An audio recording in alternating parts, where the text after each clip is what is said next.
وكفى وسلام على عباده الذين اصطفى أما بعد فأعوذ بالله من الشيطان الرجيم بسم الله الرحمن الرحيم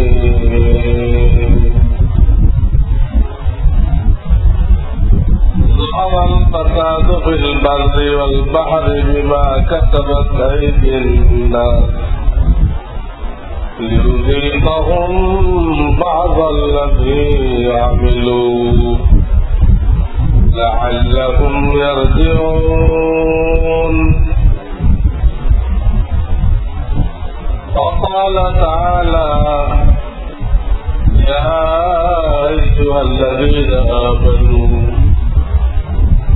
عليكم أنفسكم لا يضركم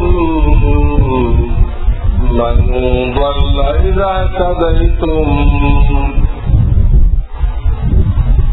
وقال رسول الله صلى الله عليه وسلم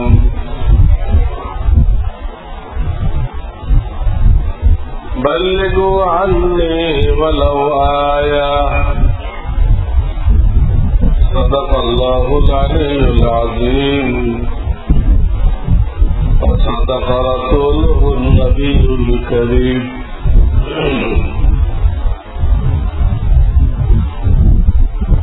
বর্তমানে আমরা কঠিন অবস্থার মধ্যে দিয়ে সময় কাটাইতেছি।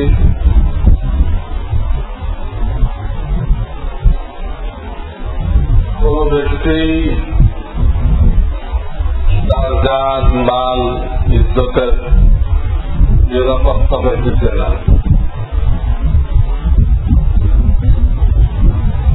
সবচেয়ে পেরেশানি কোথায় কি ঘটে যায়, কার উপরে কি বিপদ আসে, এই পেরেশানি।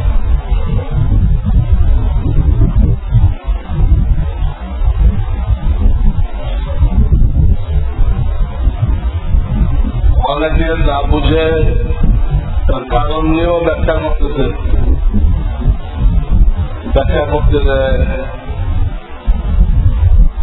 এক একজনকে দোষী করতেছে যে অমুকের কারণে এই অবস্থাটা হয়েছে। কেউ আর একজনকে দোষী করতেছে তার কারণে দেশের এই সর্বনাশ হয়ে গেছে।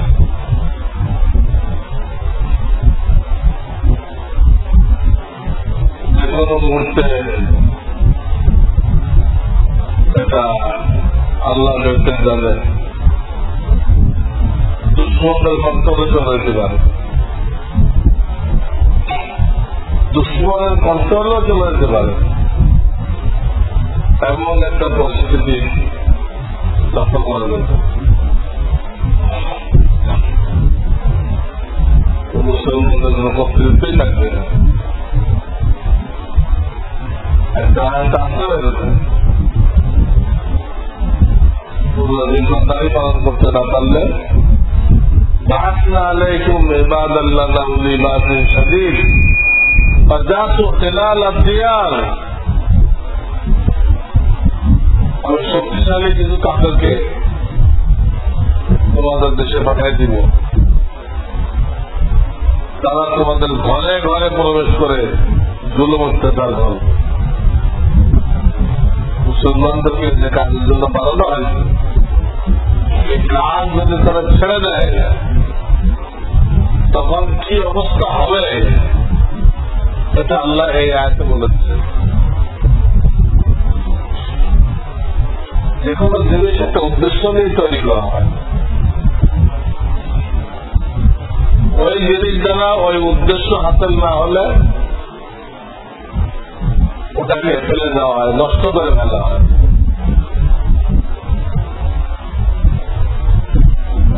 অনেক টাকা দিয়ে কিনছিলেন, যে 1 বছর করে আর টাইম দেয় না, মেকারের কাছে নিলেন, মেকআপ ফেল,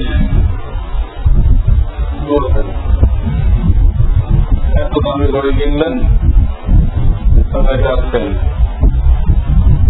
হেফাজত করা হবে না, ফেলে দাও, বাচ্চাদের খেলনা বানায় দাও। প্রত্যেকটা জিনিসের নির্দিষ্ট কাজের জন্য বানানো হয়। ওই কাজ যতদিন হয় ওটাকে কদর করা হয়, মূল্যায়ন করা হয়, হেফাজত করা হয়। আপনার কাজ দেয় না, ফেলে দেওয়া হয়। আল্লাহ রাব্বুল আলামিন মুসলমান জাতিকে বড় মহব্বত করে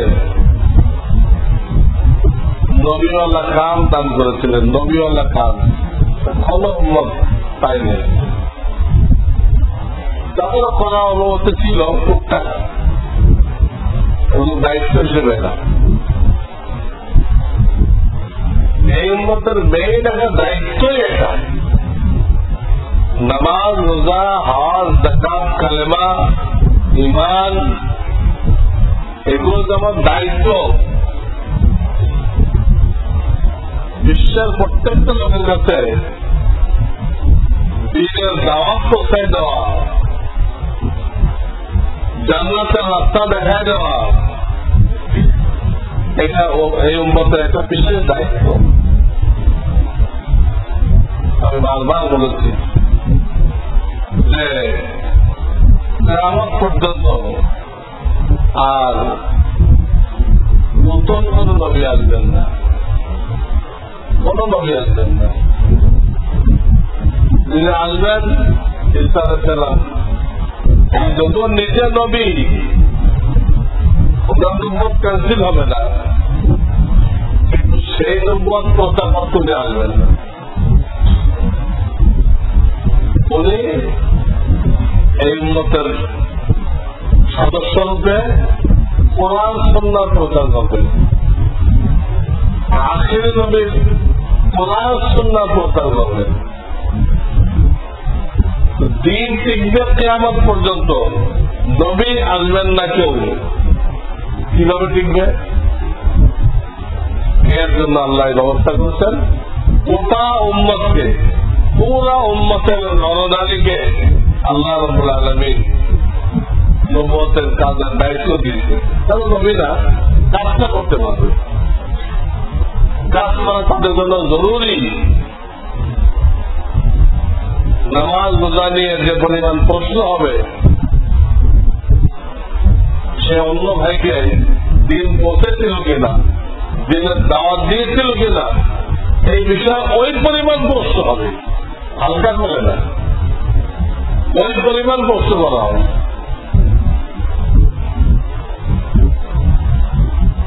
তো আমি একটা আয়াত পড়েছি, দুটা আয়াত পড়েছি। একটা আয়াত আল্লাহ তাআলা বলতেছেন, হে ইমানদারগণ, আলাইকুম আনফুসাকুম, তোমার প্রথম দায়িত্ব তুমি নিজেকে সংশোধন করো। প্রত্যেকটা উম্মতে মুহাম্মাদের প্রথম দায়িত্ব এটা, নিজেকে আল্লাহ আল্লাহ বানানো। তার প্রত্যেকটা কাজ, কথা, চলা ফেরা, ওঠা বসা, লেনদেন, চেহারা ছবি, পোশাক পরিচ্ছদ, সবকিছু রাসূলের সাথে হুবহু মিলে গেছে। রাসূলের মহব্বতের দাবি, তার কোনদিন স্বতন্ত্র থাকবে না, যেটা আমরা রাসূলের সাথে মেলে না। তার কোনো কিছুই এমন থাকবে না যেটা তার প্রিয় নবীর সাথে মিলে না। এইভাবে সে নিজেকে মুহাম্মদ রাসূলুল্লাহ সাল্লাল্লাহু আলাইহি ওয়াসাল্লামের ফলোয়ার বানাইবে, অনুসারী বানাইবে। আলাইকুম আনফুসাকুম লা ইয়াদুররুকুম মান দাল্লা ইযা তাদাইতুম। আল্লাহ বলতেছেন, যদি তোমরা হেদায়েতের উপর থাকো এবং হেদায়েতের চাহিদা অনুযায়ী অন্য ভাইকে দিনের দাওয়াত দাও, তাহলে তাদের পাপের দলন তোমাদের কোনো ক্ষতি হবে না, আল্লাহ তোমাদের মধ্যে কোনো আযাব গজব নাযিল করবেন না। প্রথম দায়িত্ব দিল তুমি ঠিক হও, তুমি সম্পূর্ণ ঠিক হও। অর্ধেক মুসলমান অর্ধেক শয়তান উদখুলু ফিস-সিলমি কাফা ওয়ালা তাত্তাবিউ খুতুওয়াতি শাইতান। কিছু মানো না, নামাজও পড়ো, টেলিভিশন ছাড়তে রাজি নেই, টুপিও পড়ো, দাড়ি রাখতে রাজি নেই। টুপি করতে রাজি আছে, দাড়ি রাখতে রাজি নেই।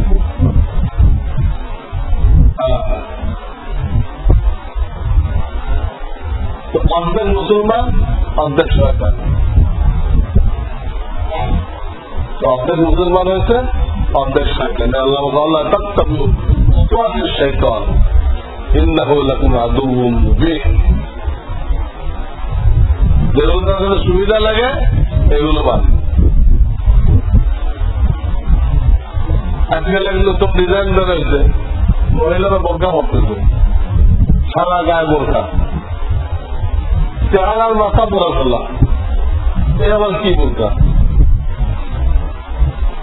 সারা গায়ে বোরকা, চেহারাও খোলা, মাথা চুলও খোলা। বোরকা তো দূরের কথা, একটা উল্লাও দেয়।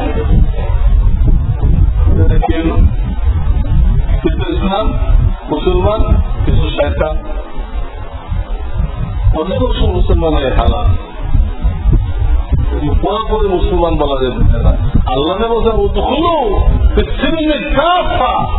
ইসলামের মধ্যে পুরোপুরি ঢুকো, সমস্ত বিপদ আমার থেকে আল্লাহ তোমাকে রক্ষা করবে।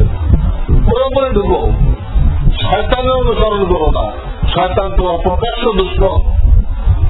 তোমার কিছু আকাম মানা, কিছু না মানা, এটা হলো শয়তানের প্রধানকে অনুসরণ করা।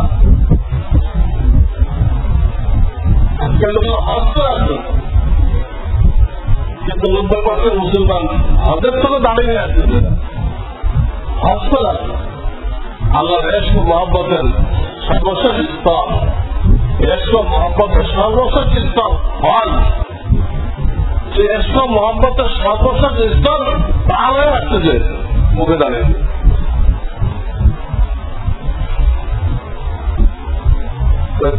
দেখে আমাদের কাতার দিকে লক্ষ্য করেন, দাঁড়িয়াল লোক আপনাকে দূরবীন দিয়ে বুঝতে হবে। দাঁড়িওয়ালা লোক দূরবীন দিয়ে খুঁজতে হবে। মুসলমানরা আগাম গজবে পড়তে এমনি না, এই হলো মুসলমানদের হালাত। দাঁড়িওয়ালা লোক দূরবীন দিয়ে বুঝতে হবে নেই। আর দুসরা দিন যা আছে ওর মজুরি কাটে, রসুলের দাঁড়ে না, রসুলের দাঁড়ে না। এই অবস্থা দুনিয়া। তো ওই আয়াত আল্লাহ তাআলা বলতেছেন, প্রথম নিজেকে ঠিক করো, 2 নম্বর অন্য ভাইকে দাওয়াত দাও। এটা হেদায়েতের দাবি। একটা লোক হেদায়েত করতে চায়, কোরআন হাতে চলে যায়, তার দায়িত্ব, দাবি অন্যকে দাওয়াত দাও। তার মধ্যে হেদায়েত থাকলে মানবে, না হয় না মানবে, তোমার মুসলমানের তো ঠিক থাকবে। প্রথম নিজেকে ঠিক করতে হবে।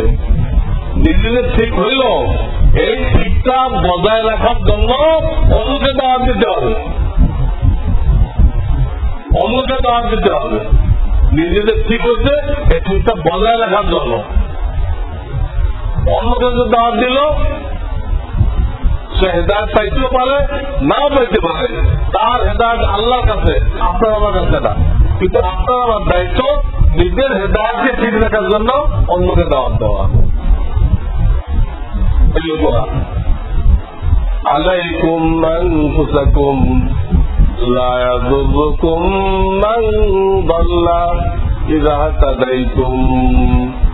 তোমরা যদি হেদায়েতের উপর থাকো অর্থাৎ দাওয়াতের কাজ করো, তাহলে যারা গুমরাহ হয়ে গেল তাদের গুমরাহি, তাদের পাপাচার তোমাদেরকে ক্ষতিগ্রস্ত করবে না। ওই শর্ত স্যার, তুমি তাদেরকে দাওয়াত দিয়েছো কিনা, দাওয়াত দিয়েছো কিনা? দাওয়াত যদি দিয়ে থাকো, দাওয়াত ভালো দেখতে থাকো, তোমার ক্ষতি হবে না। এই আয়টা করছে আমি নিজে শিখাও, অন্যকে দাওয়াত দাও, অন্য গুণার কারণে অন্যের গুণার আজাব গজব তোমার উপর আসবে না, তাহলে আসবে। একজনের ঘরে আগুন লাগছে, আপনি না দিবান ওখানে আঁকা থাকবে না, আপনার ঘরের দিকে আগাবে। স্পষ্ট কথা, কিন্তু মানে আমার ঘরে তো লাগেনি, আমি তোমার মতন পারিনি, আমার ঘর তো আগুন লাগে না। বাড়ি বুঝলি একটু ঘরে দেখবে, তার ঘরেও লাগবে। যে জিন্দারি পাইছে, তার পাশে বাড়িতে জিন্দারি নেই, আবার অসুবিধা দেখবে। ওই বাড়িতে জিন্দারি নেই, সারাদিন টেলিভিশন দেখে, নামাজ নেই, রোজা নেই, আমার কি, আমার ঘর তো জিন্দারি আছে। খুব তাড়াতাড়ি ওই ঘরে বাদ দিলেই আপনার ঘরে ঢুকবে, আপনার ছেলে মেয়ের সব ওই ঘরের বদদিনদের সাথে মিশে ওরা সব বদদিন হয়ে যাবে। আপনি একটা হাদিস দিন না, আপনার পুরো ফ্যামিলি ওই কাছে বাড়ির মতো হয়ে যাবে, তারপরে নজর নজর হবে। অন্যের ঘরের আগুন নিবানো জরুরি, রেজার ঘরে দিনদারি নেই, ওখানে জাহান্নামের আগুন লাগছে। যেসব ঘরে দিনদারি নেই, পর্দা ফুসিটা নেই, ওখানে জাহান্নামের আগুন লাগছে। আর আগুন লাগলে হিন্দুর বাড়ি না মুসলমানের বাড়ি তা দেখা হয় না, সবাই দৌড়ে যায় আগুন নেওয়া হবে। হিন্দুর বাড়িও যায় না, যার বাড়ি হোক আগুন নেওয়া তো জাহান্নামের আগুন লাগছে। আমরা জীবনের জন্য দৌড়েছি না, নিজের তসবিরে বসে আছে, ওই আগুন আমাদেরকে গ্রাস করছে। এই আয়াতে এতটুকু পাওয়া গেল, তুমি ঠিক হও, অন্যদেরকে ঠিক করার জন্য দাওয়াত দাও, ঠিক অভ্যাস দাও, তোমার ক্ষতি হবে না। দ্বিতীয় একটা আয়াত করছিলাম,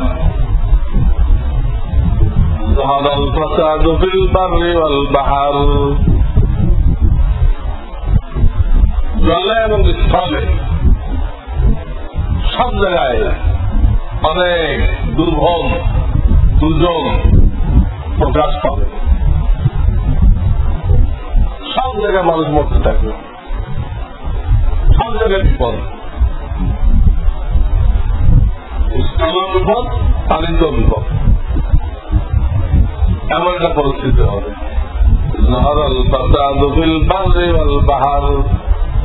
বারু মানে স্থল, পাহাড় মানে পানি, মারামারি কাটাকাটি সাগরের মধ্যে শুরু হয়ে গেছে। ظهر الفساد في البر والبحر بما كسبت أيدي الناس। এই গজবটা করতে গেছে, সব জায়গায় এরকম মানুষ মরতেছে, কেউ নিরাপত্তা পেয়ে দিতে না, ভালো জায়গায় দিতে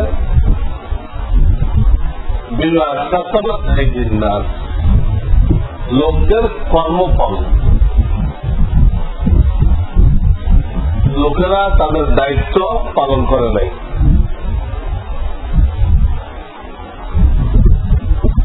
কিছু ব্যক্তিগত হয়তো নামাজ পড়ছে, আর কিছু লোক প্রদান কাজ করছে, কিন্তু এই ব্যক্তিগত চিন্তাধারা এদেরকে দাওয়াত চাইছে, এটা তাদের অপরাধ।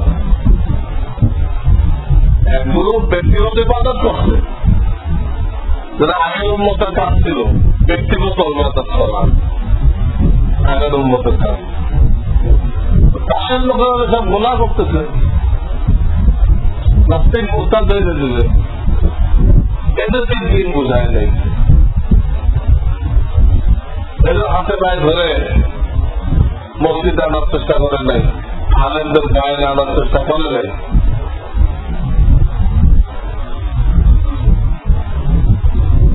কর্মফল একজনের কর্ম হলো সরাসরি নাফরমানি, আরেকজনের কর্ম হলো নাফরমানকে বিরত না রাখা। গুরুজনটাই গলত, গুরুজনটাই গলত।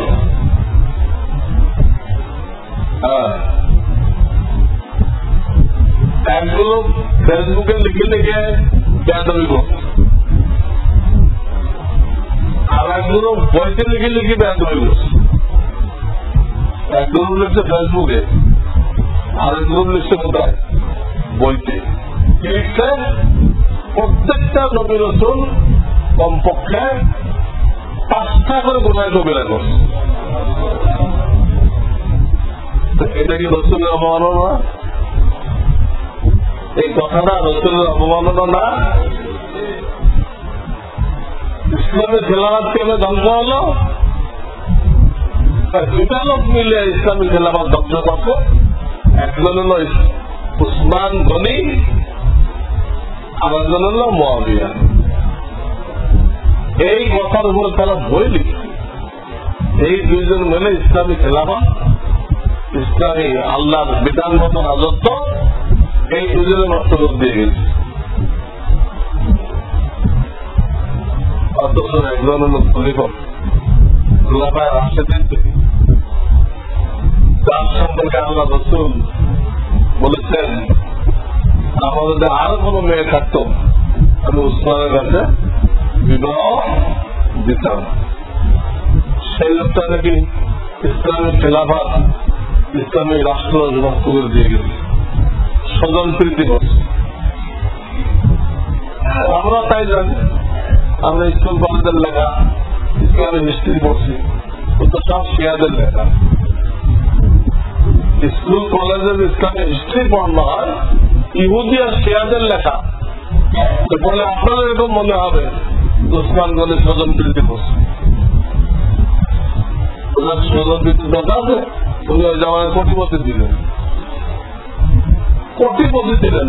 ওনার টাকা কোথায় দান করবে এটা উনি কোন কেনা করতে পারতেন না। ওনার আমার স্বজন প্রীতি করা লাগবে কেন? সম্পূর্ণ মিথ্যা কথা। আর মুআবিয়া তার সম্পর্কে বলে উনি রাস্তা প্রোগ্রাম করে গেছেন, সম্পূর্ণ মিথ্যা কথা। মুআবিয়া এত বড় যোগ্য লোক, হয়তো ওমর ফারুকের মতো এত কড়া শাসক খলিফা, তার শাসন আমলে সবচেয়ে ক্রিটিক্যাল জায়গা যেটা, সবচেয়ে কঠিন জায়গা যেটা সামনের সাথে মেলানো, খ্রিস্টানদের সাথে মেলানো কঠিন জায়গা, এটা ঠিকও জায়গা নেই। এখানে 12 বছর একটা না দখলদারি হচ্ছে। অযোগ্য হলে পয়লা মাসে আউট হয়ে গেছে। অমর ফারুকের মতো 12 বছরে তাকে ফেলা গেছে। তার সম্পর্কে বলা হয়েছে যে রাস্তা পুরো গায়ে বসছে, সেরকম বেকার আছে। বর্তমান খলিফা মজলিসে শোনার পরামর্শে পরবর্তী খলিফা ঘোষণা করতে পারে। বর্তমান খলিফা মজলিসে শোনার সাথে পরামর্শ করে জরুরিতার জন্য করতে পারে, পরবর্তী খলিফা ঘোষণা করতে পারে। এবং ওমর কারো পরামর্শ আন দেয়, আত্মকাত্রিত করার নাম ঘোষণা করে গেছে। এখানে মজলিস শোনার পরামর্শে উনি এজিদকে বানিয়েছিলেন, যেহেতু তার আগে বেশ কয়েকটা যুদ্ধে সে কৃতিত্ব দেখাচ্ছিল, তার ভিত্তিতে তার নাম পাশ হয়েছে। কিন্তু ক্ষমতা পাওয়ার পরে সে নষ্ট হয়েছে, ক্ষমতা পাওয়ার পরে এজিদ নষ্ট হয়েছে। অনেক আগে ভালো থাকে, ক্ষমতা পাওয়ার পরে নষ্ট হয়ে যায়। তাহলে যা কিন্তু বলার দরকার এজিদকে বলতে হবে। মুআবিয়া কোনো ইসলামী নিয়মের ভঙ্গ করেন নাই, সোনার সাথে মশলা করে যায় এটাই করছে, খালি করেন নাই। তোমার তোমার সামনে সবচেয়ে বড় মসজিদ যেটা রাজকীয় মসজিদ, সেই মসজিদে জুমার নামাজের সময় সবাইকে দিয়ে দোয়া করছে, সবাইকে নিয়ে দোয়া করছে, আল্লাহ আমি মসজিদের শোনার পরামর্শ অনুযায়ী কেন্দ্রকে পরবর্তী খলিফা ঘোষণা করলাম। এর মধ্যে পিতা হিসেবে ছেলের প্রতি যে দুর্বলতা থাকে, এই দুর্বলতার কোন দখল যদি আমার ভিতরে থেকে থাকে, ছেলের প্রতি পিতার মাধ্যমে কি থাকে দুর্বলতা থাকে, এইরকম দুর্বলতার ভিত্তিতে তোমাদের থাকে, আল্লাহ তোমাদের দোয়া করতেছি, সবাইকে নিয়ে দোয়া করতেছি, তার মৃত্যু আমার আগে যেন হয়ে যায়, এলজিদের মৃত্যু আমার আগে যেন হয়ে যায়। ওনার দিল কি পরিমাণ পরিষ্কার ছিল, একলা বন্ধ করে নাই, পুরা হাজার হাজার মুসল্লি নিয়ে বন্ধ করছে, এর কোন দখল থাকলে আমি তার মহাব্বতে বানিয়েছি, আমার আগে তাকে মৃত্যু দাও, এসব কিছু করে গেছে। আর ক্ষমতা পাওয়ার পরে ক্ষমতা থেকে রাখার জন্য সে অনেক গলত কাজ করছে, অনেক গলত কাজ করছে, হুসেনকে শহীদ করছে।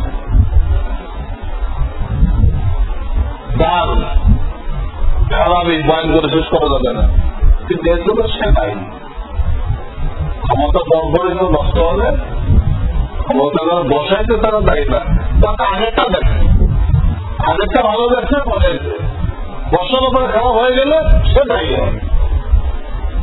এই দুইজন খেলা আবার ধ্বংস করে নেই, অথচ একটা গ্রুপ নবীদের ভুল করতেছে আর এই দুজনকে দায়ী করছে, এই দুজনে খেলা আবার ধ্বংস করতে হবে। এর মধ্যে বইও লিখতে না, সেই বইয়ের জবাবে আমি একটা বই লিখছি, ওই বইটা ভুল পুরো মিথ্যা, এটা বোঝানোর জন্য আমি একটা বই লিখছি। আমার বইটার নাম হল ইসলামী খেলাফত ধ্বংসের প্রকৃত ইতিহাস, ইসলামী খেলাফত ধ্বংসের প্রকৃত ইতিহাস। এটা পড়লে কোন সাহাবীর ব্যাপারে আপনার দিলের মধ্যে আর কোন বিদ্বেষ থাকবে না। অনেকের দিলের মধ্যে প্রচলিত ইতিহাস পড়ে কোন কোন সাহাবীর ব্যাপারে আপত্তি আছে, ওই আপত্তি কিন্তু ইমান নষ্ট করে দিতে পারে। সাহাবীদের ব্যাপারে আপত্তি একটা মানুষের ইমান নষ্ট করে দিতে পারে। আমি আশা করি আমার এই বইটা পড়লে তার দিল পরিষ্কার হয়ে যাবে, কোন সাহাবীর ব্যাপারে সে দিলের মধ্যে কোন আপত্তি রাখবে না, তার ইমান ফেরত হয়ে যাবে। ইসলামের নামে একটা গ্রুপ এই কাজটা করছে, প্রত্যেক নবীর নামে 5টা করে গুনাহ কবিরা, সে গুনাহ কবিরা গুলো এমন যে এটা জবান আনা যাবে না, জবান আনা যাবে না, এত নিকৃষ্ট গুনাহ জবান আনা যাবে না, জবান আনলে জবান নাপাক হয়ে যাবে, এত ডেঞ্জারাস গুনাহ।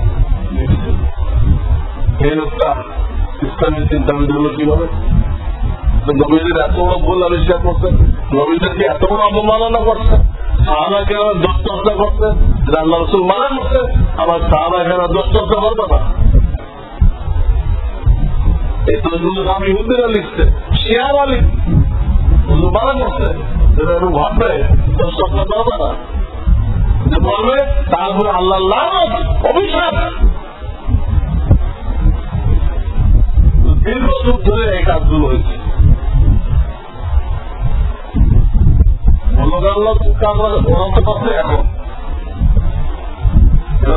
অবমাননা করছে ইমিডিয়েট। আমি এখন যে ভুলের কথা বলতেছি, এটা অন্তত 50 বছর ধরে এই জায়গায় চলতেছে, 50 বছর পক্ষে তাদের বই পুস্তক, তাদের তালিম 50 বছর চলতেছে। এই কথার বলে সব নবী দিয়ে আল্লাহ 5টা গুনাহ কবিরা করেছে, আর সাহাবায়ে কেরাম 70 লাখ কোটি না। 50 বছর যেতে যেতে মানুষ গোমরা হয়েছে, বেঈমান হয়েছে, নবীদের অবমাননা করছে, এর কোন রিয়াকশন নেই, এই অন্যায়ের কোন রিয়াকশন নেই। এই অন্যায় থেকে আমরা জাতিকে ফিরাইতে পারিনি। ওরা ইসলামের নামে নবীদের অবমাননা করছে, এরা নাস্তিকতার নামে নবীদের কি করছে? অবমাননা করছে। অবমাননা তো দৌড় করছে। আমরা যারা নাস্তিকদের সাথেও নেই, নবীদের ভুল ধরার দলেও নেই, আমরা কিন্তু এই পরিমাণ চেষ্টা করতে পারি নাই যাতে এই দুই গ্রুপকে আমরা বিরত রাখতে পারি। এই পরিমাণ প্রচেষ্টা আমাদের পক্ষ থেকে হয় নাই। এখানে আমাদের কর্মপথ, আমরা কেউ মসজিদ নিয়ে আছি, কেউ মাদ্রাসা নিয়ে আছি, কেউ খানকা নিয়ে আছি, কেউ সরকার নিয়ে আছি, একটা নিয়ে আছি। এই দুই গ্রুপকে হাতে পায়ে ধরে দুটো গ্রুপ রসুলদের অবমাননা করছে। এক গ্রুপ 50 বছর ধরে করে আসছে, যে কারণে রসুলের কথা অনুযায়ী তারা লানতের উপযুক্ত, লানতের উপযুক্ত। কোন অন্যায় না করলো তারা ভীষণ শাস্তির উপযুক্ত। আর কোন অন্যায় না করে থাকে, এই গ্রুপটা যে আর কোন অন্যায় না করে থাকে, শুধু নবী রসুলদের সমালোচনা করছে, নবীদের ভুল ধরছে, এর জন্য কঠিন শাস্তির উপযুক্ত তারা হয়ে আছে। আমরা দুই গ্রুপের কোন গ্রুপকে বুঝাতে সক্ষম হয়নি, তারা আমাদের চলে গেলে এই দুই গ্রুপের মুরব্বী আছে, শিক্ষক আছে, গুরুজন আছে, তারা টিম করে করে যদি বুঝাইতো না এগুলো দেশে চলবে না, তাহলে গ্রামের দেশ, তোমরা তোবা হবো, তোমার বিবৃতি দাও। দুটো গ্রুপের চেষ্টা যদি মেহনত হইত, আজকে যে অবস্থা সৃষ্টি হয়েছে হইত না। আল্লাহ বলতে চান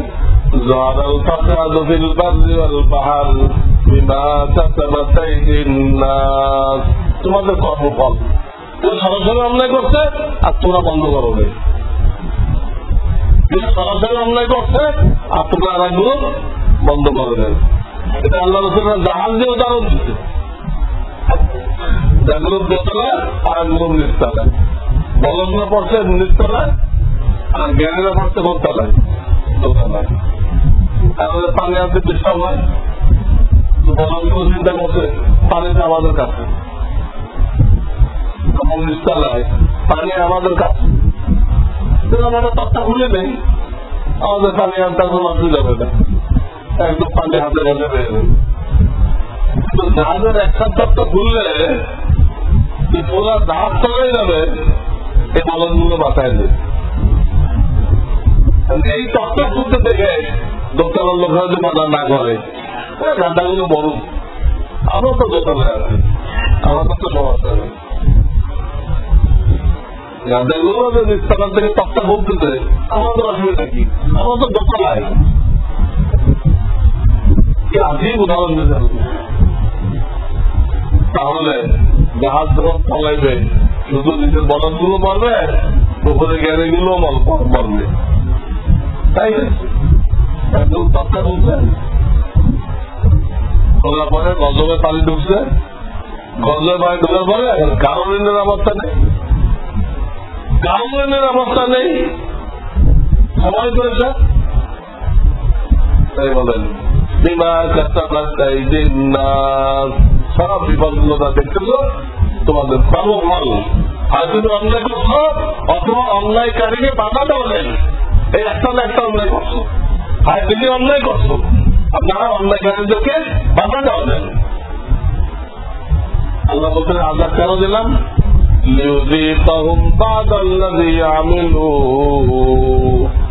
অন্যায় করছো কিছু শাস্তি দেওয়ার জন্য, বাকি শাস্তি তো পরে হবে, কিছু শাস্তি দুনিয়াতে দেওয়ার জন্য আমি আজাদ পাঠাই গেছি।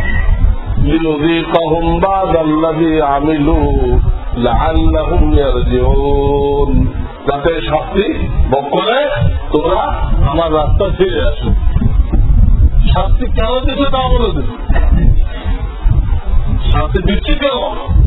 তাড়াতাড়ি ভুল অনুধাবন করে তওবা করে ফিরে আসো, আমরা আজান গজব বন্ধ করে দেব। বাচ্চা ছেলে কি মহব্বত করে, এবার চাপড় করে না? বাবা নিজের সন্তানকে মহব্বত করে, চাপড়ও মানে কিনা? কি জন্য মানে? কি মহব্বত থেকে অর্থ দেওয়ার জন্য? এবং অন্যায় করতেছিল অন্যায়তে ফিরে আনার জন্য, ফিরে আনার জন্য। এটা আল্লাহ থাপ্পড়। আল্লাহ থাপ্পড়টা দিচ্ছে আমাদের দূরে সরে দেওয়ার জন্য না, উভয়গুলোকে তওবা করে আল্লাহ রাস্তায় টিকে আনার জন্য। উভয়গুলোকে তওবা করো, তারা নবীর রসুলের অপমাননা করছো, তারা তওবা করো। যারা এতদিন দাওয়াত দাও নাই, তারা দাওয়াতের কাজ বাড়াই দাও। দেখো আমি সাথে সাথে হালাত পরিবর্তন করেছি, দুনিয়ার হালাত পরিবর্তন করতেছি, তোমাদের সুখ শান্তির ব্যবস্থা করেছি। আমি বললাম তোমরা একটা ক্লিয়ার হয়ে গেল, আমাদের দায়িত্ব নিজে ভালো হওয়া, অন্যকে দাওয়াত দেওয়া। এই দায়িত্ব আমরা অবহেলা করছি, আর এক গ্রুপ সরাসরি অন্যায় করছি। এই দুটো গ্রুপের কর্মফল এই নৈরাজ্য,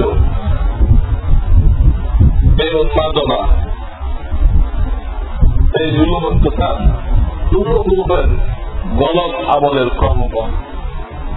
আল্লাহ তাআলা আমাদের বোঝার তৌফিক দান করেন, এবং আমরা এই সমস্ত নিয়ে আলতু ফালতু আলোচনা না করে, সমালোচনা না করে আমরা কাজ বাড়াই, দিনের দাওয়াতের কাজ বাড়াই দিই, তালিমের কাজ বাড়াই দেই, একটা বেনামাজিকে নামাজি করার চেষ্টা করি। ইনশাআল্লাহ ওই চেষ্টা করতে লাগে আল্লাহ হালাতকে পরিবর্তন করে দেবেন। ওয়া আখিরু দাওয়ানা আলহামদুলিল্লাহি রাব্বিল আলামিন।